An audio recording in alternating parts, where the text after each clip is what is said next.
৩,০০০ দিরহাম হাতে পেয়ে ফকির যা করল তা শুনলে আপনি অবাক হয়ে যাবেন। সারা জীবন কঠোর পরিশ্রম করে এক ব্যক্তি ধীরে ধীরে ৩,০০০ দিরহাম জমিয়েছিলেন। বহু বছরের কষ্টার্জিত সেই টাকা একটি চামড়ার থলেতে ভরে তিনি একদিন উটের পিঠে চড়ে নিজের বাড়ির উদ্দেশ্যে রওনা হলেন। দীর্ঘ পথ চলতে চলতে একসময় তিনি ক্লান্ত হয়ে পড়লেন। তাই রাস্তার পাশে একটি বড় গাছের নিচে উট থামিয়ে একটু বিশ্রাম নিতে বসলেন। বিশ্রাম নিতে গিয়ে তিনি দেখতে পেলেন কাছেই আরেকটি গাছের নিচে এক বৃদ্ধ ফকির বসে কাঁদছেন।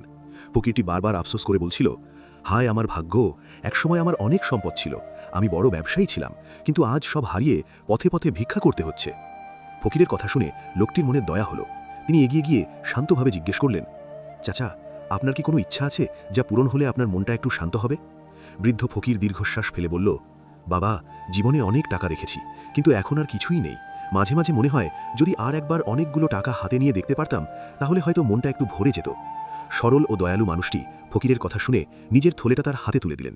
তিনি বললেন, এই নিন, এখানে ৩,০০০ দিরহাম আছে, কিছুক্ষণ ধরে রাখুন, আপনার ইচ্ছাটা পূরণ হোক। ফকিরটি আনন্দে থলেটা হাতে নিয়ে টাকাগুলো নাড়াচাড়া করতে লাগল। সে যেন বহুদিন পর কোনো বড় সুখ পেল।